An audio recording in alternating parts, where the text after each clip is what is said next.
चंद्रशेखर जी ये घोषणा करेंगे कि ये लगातार इस लड़ाई में नहीं रहेंगे, ताकि जो जाति वाला दाग हमारे लगाया जाता है ये। अब मैं चंद्रशेखर जी से कहूँगा कि वो कुछ कहें।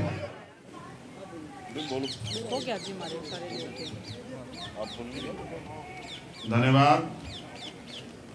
यहाँ उपस्थित हमारे इस लड़ाई के सहयोगी साथी और हमारी महिला बहन जो रेसलर हैं, भाई जो रेसलर हैं, उनकी इस लड़ाई में, क्योंकि आज लंबा समय हो गया और कोई पॉजिटिव रिजल्ट नहीं आए।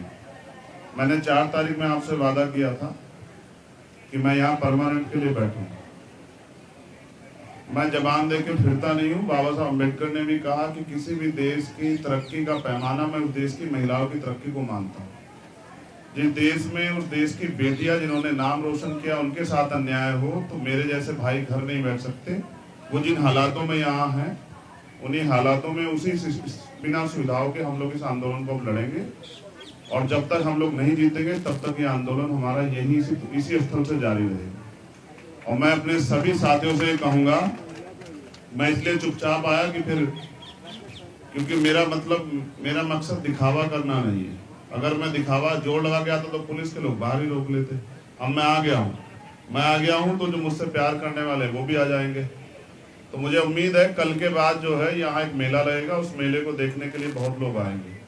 और फिर मेरा ये भी मानना है कि हमें अपनी बहनों के हौसले को बढ़ाना है। कल रात की भी एक घटना पता लगी, उससे पहले भी। अब तो जरूरत है ना, भारत का हमेशा का इतिहास रहा है कि हमेशा यहाँ नारी की रक्षा हुई है।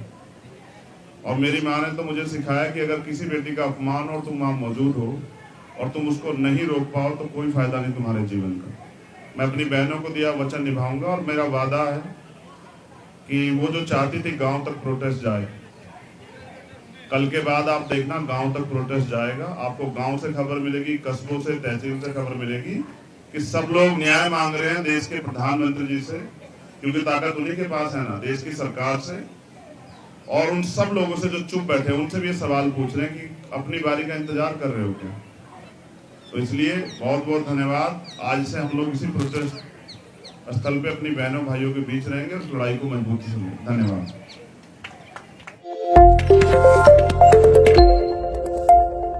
चंद्रशेखर रावण ने आज पहलवानों के साथ बैठ करके प्रेस कॉन्फ्रेंस की और प्रेस कॉन्फ्रेंस में ये कहने की और बताने की कोशिश की है कि वो जंतर मंतर पर तब तक पहलवानों के साथ धरने पर बैठेंगे तब तक जब तक कि इनको न्याय नहीं मिल जाता है। मेरे साथ एक महिलाएं हैं और चंद्रशेखर रावण के जो संगठन है भीम आर्मी, उसमें उसकी एक तरीके से मैं कहूँ कि उसकी समर्थक हैं। क्या नाम है आपका?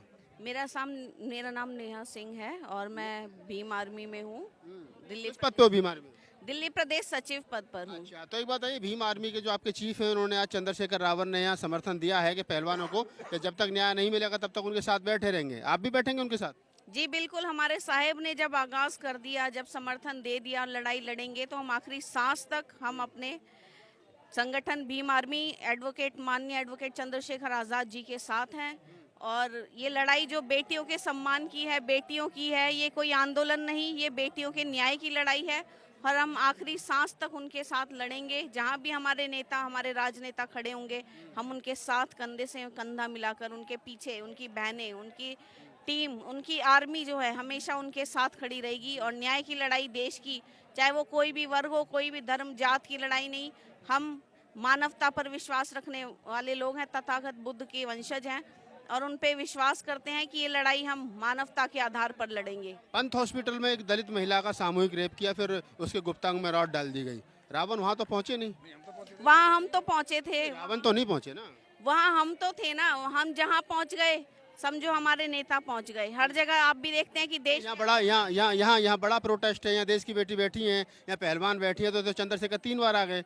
वहाँ की तो दूसरी जगह कहीं पहुँचते नहीं है। हाँ, दिल्ली नहीं पहुँचे ना।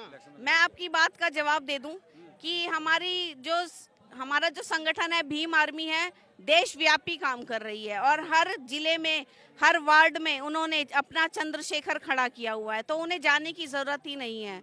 उन्होंने कहा है कि जब भी मैं जाऊंगा मैं देश को इतने चंद्रशेखर देकर जाऊंगा कि मेरी जरूरत भी नहीं पड़ेगी। तो अभी तैयारी चल रही है, नेता तैयार हो रहे हैं। जिस कौम के, जिस समाज के लोग पुलिस के सामने घर से बाहर निकलते ही पुलिस अगर आ जाती थी तो डंडे चल जाते थे, लाठियां चल जाती थी। आज ये भीम आर्मी की देन है, आजाद समाज पार्टी की देन है, चंद्रशेखर आजाद जी की देन है कि वो बोलने का काम कर रहा है और अपने न्याय की लड़ाई लड़ने का काम कर रहा है। मतलब आप कह रहे हो दलित आप कह रहे हो कि जो समाज दलित कम्युनिटी बोलने लगी है तो इसके पीछे चंद्रशेखर आजाद का बड़ा रोल है। जी, बाबा साहेब की विचारधारा, जो संविधान, उनके हम वंशज हैं। उन्हीं से हमारे और भी काशीराम जी आए, चंद्रशेखर आजाद जी आए, आप भी, हम भी, सब उस बाबा साहब डॉक्टर अम्बेडकर के बाद में बीपी मौर्य, संगप्रिया गौतम, मान्यवर काशीराम, रामविलास पासवान, बहन कुमारी मायावती, एक लंबी फहरिस्त है अगर कहा जाए तो। क्या उन लोगों का कोई समाज के लिए योगदान नहीं है? समाज के लिए हर उनका अपने क्षेत्र में है ना। यहाँ देखिए आपने कि हमारा संगठन कैसे देशव्यापी काम कर रहा है। जब मुझ जैसे युवा जुड़ सकते हैं ना भीम आर्मी से, तो कोई भी, मैं बोलती हूँ कि आंख बंद करके जुड़ जाना चाहिए भीम आर्मी से हर युवा को, अपने दलित समाज के। और जात पात का भेदभाव ना करके जुड़ना चाहिए हर किसी को, ताकि हम लड़ सकें एकजुट होकर। ये किससे लड़ना किससे? अन्याय के विरोध में। आज जो हमारे ऊपर अन्याय, अत्याचार, छुआछूत, भेदभाव, जातिवाद हो रहा है, ये क्या है? बोलते हैं लोग शहरों में जातिवाद नहीं है। क्यों नहीं है जातिवाद? खूब जातिवाद है। आप कह रहे हैं अन्याय के खिलाफ लड़ना, तो अन्याय करने वाले लोग कौन हैं? अन्याय करने वाले लोग वो ऊंची जात के लोग हैं। हरियाणा में कौन कर रहा है? हरियाणा में तो देखिए अन्याय ये बेटियों के साथ हुआ है। हरियाणा में जो उनके साथ हुआ है, मणिपुर कांड किसने किया? गुहाना कांड किसने किया? वो तो आप अच्छी तरह जानते होंगे। हमारे किस जाति के लोग? भाई वो मुझे इतना नहीं पता, देखो, लेकिन मैं तो चंद्रशेखर को तो पता है ना। वो तो आप हमारे नेताजी से दलितों के घर सिर्फ इस बात पे जला दिए गए कि कुत्ता भौंक रहा था और उनको गांव से पलायन करना पड़ा, और उस प्रदेश का मुख्यमंत्री ये कहता था मैं जाट पहले हूँ, मुख्यमंत्री बाद में हूँ। आज उसके बावजूद भी चंद्रशेखर उस उतर करके जाएंगे तो गोहाना कांड और मृतपुर कांड की बेटियों के सामने नजर मिला पाएंगे? जात पात की बात नहीं है यहाँ। देखो, जातिवाद हमेशा, हम बोलते हैं ना दलित लोग, पिछड़े लोग, माइनॉरिटीज की, हम जात पात नहीं मानते। हम तो पहले से ही नहीं मानते, लेकिन करने वाले तो वो है ना भाई। आपको महसूस ना हो, आज भी कई लोगों को महसूस नहीं होता कि वो कैसे मिसट्रीट हो रहे हैं, उनके साथ कैसा मिसबिहेव हो रहा है, उनको पता ही नहीं लगता। जब पिटेंगे तभी याद आता है जंतर मंतर, उससे पहले याद नहीं आता। वो जो पिटेगा वो उसको संविधान याद आता है, उसको अम्बेडकर याद आता है। वही कहता हम जाति को नहीं मानते जब तक नहीं पिटता है, और जब तक नहीं पिटता जब तक हर आदमी सवर्ण है। आप जब तक सत्ता में नहीं हो ना, इस देश में दोयम दर्जे के हो।